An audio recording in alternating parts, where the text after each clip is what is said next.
Je vous en prie. Ah ben, je vous pose directement la question, puisque s'attendait justement à une nette victoire, on en a beaucoup parlé, hein, une nette victoire de Joe Biden. Et finalement, le vote, il est beaucoup plus serré, le résultat, le scrutin. Est-ce qu'on a une fois encore sous-estimé la vague Trump? On n'a pas une fois encore sous-estimé la vague Trump. On a fait exprès de sous-estimer la vague Trump. Ça devient une habitude. C'est-à-dire que je pense qu'il y a là plus qu'une erreur. Il y a là une stratégie. Une stratégie d'intimidation, d'impression des électeurs, pour impressionner les électeurs. Vous vous souvenez, pour le référendum de 2005, c'était la même chose. Le oui devait gagner à 60%. Et il y a eu bien d'autres élections. Je me souviens qu'en Israël, Netanyahou était donné écrasé, vaincu, et il a gagné. Le référendum sur l'Europe. Hein. Ah, pardon, excusez-moi, oui. Le référendum sur l'Europe en 2005. Boris Johnson ne devait jamais gagner. Et il a gagné. Comme par hasard, c'est toujours dans le même sens, ces erreurs. C'est curieux, non? Je pense qu'il y a une stratégie. Il n'y a pas peut-être un petit problème technique aussi non, mais de sondage, tout simplement? Ou bien quand on parlait justement... On parlait hier des voilà, les électeurs mais c'est lié à ce que je vous dis. Si les électeurs qui n'osent pas dire... Mais oui, s'ils ont peur de voter, de dire qu'ils votent Trump, c'est parce qu'on a tellement diabolisé Trump qu'ils n'osent plus le dire. Et donc ça biaise le sondage. Puis les médias, c'est une stratégie en plusieurs temps. Les médias viennent dire, ah ben ça y est, Trump a perdu. Bon. Et après, on en parlera tout à l'heure, j'imagine, fraude électorale due au vote par correspondance, on en parle évidemment qu'on en parlera après. Et si jamais Trump rechigne à accepter sa défaite, on va dire c'est un dictateur, il refuse la démocratie. Vous voyez, la mécanique, elle est impeccable. Bon, c'est aussi très, très, très révélateur de l'idéologie dominante et des techniques des médias. Les leaders populistes sont toujours ridicules. Boris Johnson, on va s'attacher à sa mèche pendant des dizaines de pages et des dizaines de papiers, etc. Des caricatures. Exactement. Et on ne voit pas le bouleversement sociologique et idéologique qu'il a fait porter au Parti conservateur. Et là, Trump, il est ridicule. Bon, d'accord, il a des côtés ridicules. Mais vous voyez, mais c'est pour dissimuler l'enjeu idéologique, sociologique, historique de toute cette histoire. En revendiquant sa victoire, Mm-hmm. avant même le dépouillement de l'ensemble des votes, est-ce qu'il ne déclare pas la guerre à la démocratie américaine? Vous voyez, ça c'est typique. J'ai vu ça, j'ai vu qu'on disait ça. Alors j'ai essayé de regarder cet après-midi. D'abord, si j'ai bien compris, c'est Biden le premier qui annonce sa victoire. Et ensuite Trump, qui ne veut pas se laisser prendre de vitesse, qui dit non, c'est moi qui ai gagné. Biden, il dit qu'il faut attendre. Il dit qu'il est confiant et qu'il faut attendre. Je vous cite le mot, il a dit « Nous avons un chemin vers la victoire ». Ah, voilà, merci. Elle est à notre portée. Voilà. Vous voyez, le chemin est clair. Mais qu'il faut attendre. Mais qu'il a dit qu'il faut être patient. Quand même. Bon. D'accord. Et deuxièmement, il faut aborder là cette question du vote par correspondance. C'est quand même une histoire extraordinaire. Parce qu'on a vraiment l'impression que la plus grande démocratie du monde, celle qu'on nous donne en exemple depuis 2 siècles, c'est la grande démocratie, mais toujours corrigée par la fraude électorale, voire par l'assassinat politique. Je vous rappelle Kennedy. Et la fraude électorale, Kennedy a fraudé. Bush Junior a fraudé. Je me prends que les élections récentes. Je ne parle pas du 19e siècle, je ne sais même pas comment ça se passait. Et les assassinats aussi, oui. C'est ce que j'allais vous dire, Lincoln, Kennedy, etc. Vous savez que j'ai retrouvé un article du Monde de 1975, je pense que le journal Le Monde va l'effacer de sa mémoire, qui disait que la France avait bien fait en 1975 de supprimer le vote par correspondance parce que c'était vraiment trop propice à la fraude. Et vous avez vu que là, avec Trump, les votes, j'ai vu des cartes absolument extraordinaires, Trump est en tête tant que les gens votent. Et à partir du moment où on ferme les bureaux de vote et qu'il y a le vote par correspondance, c'est Biden qui... Pourquoi? J'aimerais comprendre pourquoi les électeurs démocrates votent-ils tous par correspondance et pourquoi les électeurs républicains... Parce qu'on dit que les électeurs démocrates, ils ont plus peur de la Covid. Non, mais c'est une rigolade. Non, c'est pas entièrement faux. Non, mais sans doute. Mais reconnaissez que c'est louche. Le vote par correspondance en soi, à cette échelle, est louche. Ah, merci. Puisqu'il a fallu ouvrir en parallèle aussi des bureaux de vote anticipés. Donc, vous en aviez moins que d'habitude. Donc, les gens faisaient des queues extrêmes. Là, je parle de cas concrets dans l'État de New York. Et donc, il y avait des queues énormes qui étaient dignes d'un jour de vote. Mais 10 jours avant. Cette histoire folle, dans certains États, de reporter le décompte des voix jusqu'au 6 novembre, 10 novembre, 12 novembre. 12, ça arrive. Le Nevada, c'est le... Voilà, le Nevada, 12 novembre. Enfin, ça permet toutes les magouilles possibles. Enfin, bien sûr. Mais c'est clair comme de l'eau de roche, excusez-moi. Hein, franchement, c'est... Alors, si je peux abonder dans votre sens, il y a un élément qui circule dans la presse américaine, comme quoi l'idée d'avoir des bureaux de vote un peu comme pour récupérer les vieux vêtements que l'on met devant un Walmart ou autre et que vous mettez votre bulletin et ça reste toute la nuit sans que personne n'y touche ou que l'on mette dans un magasin de bonbons et qui reste à côté de la caisse. Vous voyez, après la manœuvre, c'est exactement ce que je vous ai dit. Et ça, c'était une idée démocrate en Californie et les républicains ont dit nananer, on va vous jouer ça contre vous. Si c'est vous ce que croyez... j'allais vous dire, c'est le plus souvent des États dirigés par des démocrates. Et récemment, vous avez répondu à ma question. Non, mais sur le fait que... Mais justement, on se moque du monde. On a déclaré la guerre à Trump. Et quand c'est ce que je vous dis, quand il se révolte, quand il ne veut pas se soumettre à cette magouille puissance 1000, on dit il a déclaré la guerre à la démocratie. Mais qui a déclaré la guerre à la démocratie? Trump a été élu depuis le premier jour de son élection. Les médias lui ont déclaré la guerre. Les médias, uniformément, ils ont décidé qu'il était illégitime. Ils ont poussé, avec les sénateurs démocrates, à une procédure d'impeachment qui a échoué. Il y a eu tous les juges, à part la Cour suprême, mais on y reviendra, tous les juges qui sont contre lui et qui essayent de détruire les mesures qu'il prend. On a tout l'establishment américain. Le fameux État profond. C'est-à-dire que c'est des hauts fonctionnaires, des dirigeants d'administration américaine qui disent « Nous, on reste pour contrôler Trump et pour l'empêcher de faire des bêtises et pour ne pas écouter ses ordres. » Mais où on est? Mais je ne sais pas si vous vous rendez compte ce que c'est, si ça se passait comme ça en France. Déjà qu'on crache sur les énarques en permanence et les hauts fonctionnaires, etc. Mais vous imaginez ce que c'est un type qui vient, je l'ai lu, mais je crois que Harold connaît ce livre, l'ancien patron du FBI.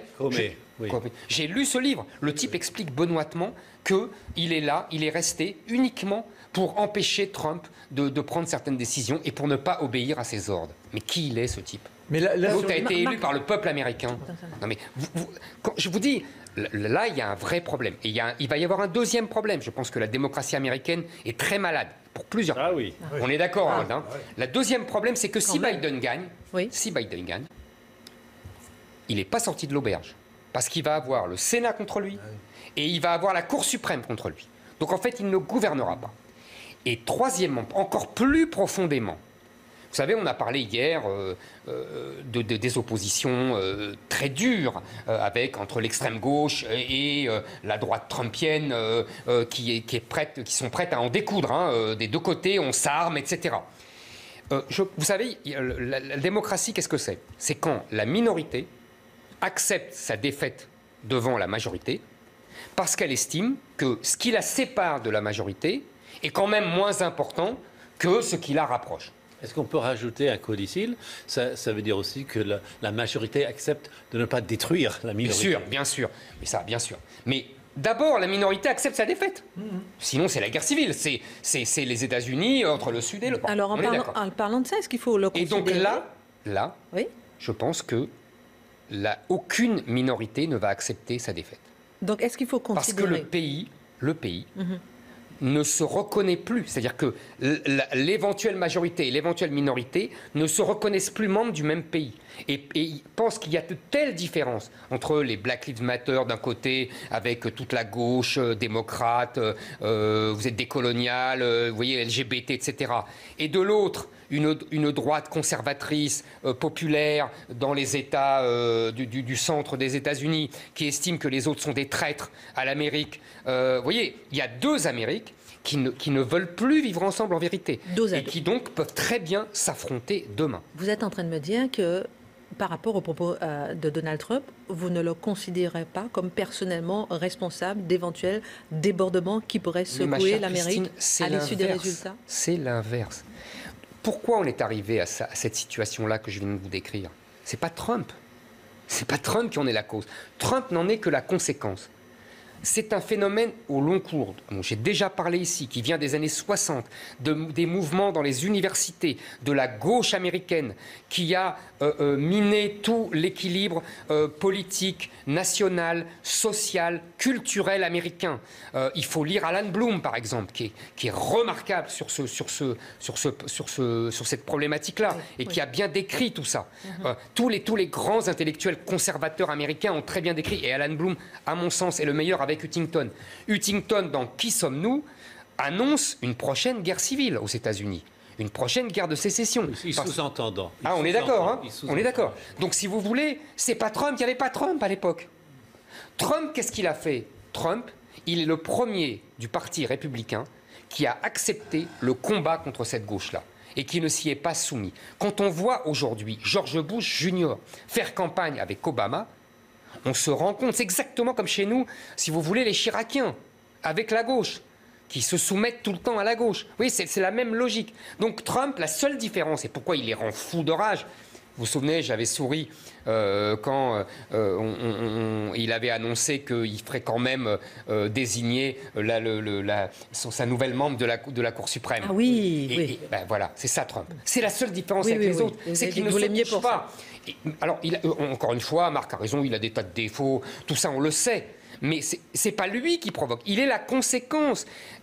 Il y a une classe populaire blanche, mais pas seulement blanche, j'ai regardé les chiffres, il y a eu... les latinos. Exactement, 35% des hommes latinos qui ont voté Trump, et même 17% des hommes noirs. La Floride, déjà. Exactement. Donc c'est pas seulement le vote blanc, WASP, les Américains de l'Amérique profonde, mais il n'empêche que c'est cette Amérique qui veut rester l'Amérique traditionnelle et qui se sent agressée, qui se sent mortellement agressée et qui se révolte et qui pour une fois, a trouvé à droite un type qui dit, quel qu'il soit, hein, un type qui dit, moi, je serai votre chef et je vais combattre vos ennemis. Mais les mecs, ils sont aux anges. Juste un instant, on va continuer à parler avec le regard économique. On va vous entendre aussi là-dessus, Éric Zemmour. Mais Éric de Ritmaten, on va regarder pourquoi Trump a créé la surprise. On voit bien que le monde économique l'a soutenu et que les marchés boursiers croient encore en sa victoire. Écoutez, oui, parce que le monde économique aux États-Unis aime Trump. Hein, ça rejoint ce que dit Éric Zemmour. Il ne faut pas se voiler la face. Mais si vous voulez, vous me dites que la bourse avait anticipé la victoire de Biden. Peut-être, mais quand on voit les cours de bourse qui n'ont pas arrêté de monter, même depuis 3 jours. À 3 jours, ils pensaient que ce serait Biden. Aujourd'hui, ça continue de flamber. On a gagné encore actuellement ce matin, tout à l'heure à l'ouverture 2,4%. Ça n'est que l'ouverture. Hier, 2,5%. Avant-hier, 1,6%. Et si vous regardez sur 4 ans, le mandat de Trump, 52% de gains. C'est considérable. Donc ça veut dire que Trump a libéré les initiatives, a baissé les impôts, a fait un dollar faible. Enfin, je vais détailler ça. Mais surtout, il a réussi à effacer incroyablement les effets de la crise sanitaire, puisque nous, en France, on a encore moins 20% en bourse, et lui, il n'est plus qu'à moins 5, moins 6%. Vous avez des entreprises aux États-Unis en l'espace de 4 ans sous le mandat de Trump qui ont explosé. Donc je dirais, si vous voulez, sans être pro-Trump à 100%, il a quand même, ce que vous disiez sur le plan politique, il l'a fait sur le plan économique en posant les vraies questions et en bousculant les gens, en disant voilà, moi, le dollar, je le maintiens. Et n'oublions pas une chose très importante que tout le monde oublie, c'est, on va en parler si vous voulez, c'est aussi le déficit commercial avec la Chine.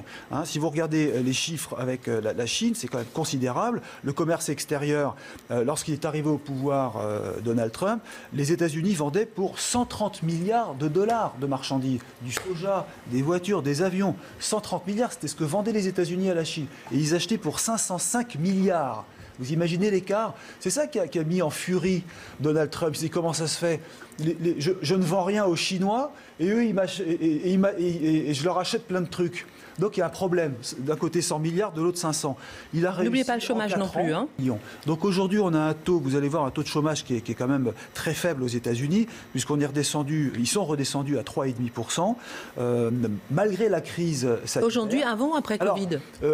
si vous voulez, avec la crise Covid, au pire du moment, on était à 7,9%. Le chômage avait remonté vraiment aux États-Unis et actuellement, ils sont revenus autour de pratiquement 4%. En février 2000, donc vous avez vu, on est presque revenu au niveau de février. Février, c'était 3,5%, les chiffres sont là. Et ce que reconnaissent aussi les Américains, et là ça rejoint ce que vous disiez sur le côté un peu populiste, c'est que le salaire médian des Noirs a augmenté aux États-Unis. Et on dit, et ce sont des chiffres que j'ai vérifiés tout à l'heure, les Noirs ont gagné plus, les salaires ont plus augmenté pour les Noirs en l'espace de 4 ans qu'en l'espace de 8 ans avec Obama. Ça, c'est un point qu'il faut reconnaître, qu'on aime ou qu'on n'aime pas Obama. Il a fait cet effort et je pense que le vote noir a sûrement pesé en sa faveur. Selon vous, Éric Zemmour, par rapport à ce que vous nous disiez tout à l'heure, en quoi justement cette politique économique positive a fait partie de cette vague Trump surprise? Je pense que Trump si vous voulez, a transgressé de façon assez finaude. Je m'explique. D'habitude, on est habitué à des grands schémas idéologiques. Les libéraux sont libéraux à l'intérieur et libre-échangistes. Et en face, il y a les colbertistes protectionnistes, pour parler vite. C'est-à-dire, c'est l'État qui prend une position importante dans l'économie et qui se protège avec ses frontières. Et donc, on a aujourd'hui, nous, en Europe, des gens qui sont et libéraux à l'intérieur et libre-échangistes. Et en France, on a cette chose assez intéressante avec un colbertisme et un colbertisme social et avec le libre-échange, puisque c'est l'Europe, les frontières ouvertes, etc. Et Trump, il a renouvelé le genre, c'est-à-dire qu'il a cassé le logiciel des républicains en faveur du libre-échange. Il a imposé le protectionnisme, tout en étant libéral à l'intérieur. C'est une synthèse originale et assez intéressante, et qui n'a pas trop mal marché, vous me le dites vous-même. Je ne dis pas que c'est merveilleux, hein, mais ça n'a pas trop mal marché. C'est-à-dire, il faut peut-être réfléchir un peu, nous, et sortir de nos sentiers battus. Plus de libéralisme à l'intérieur, avec des baisses d'impôts, etc., pour relancer l'économie, des baisses de contraintes aussi, peut-être sociales, environnementales, etc. Mais à l'extérieur, un certain protectionnisme avec des taxes à l'environnement. Enfin, on peut jouer sur les deux tableaux. Je pense qu'il y a peut-être à s'inspirer de cette synthèse trumpienne originelle. En tout cas, je pense que la question va rester, qu'il gagne ou qu'ils perdent, on va continuer à se poser la question du protectionnisme et de la mondialisation.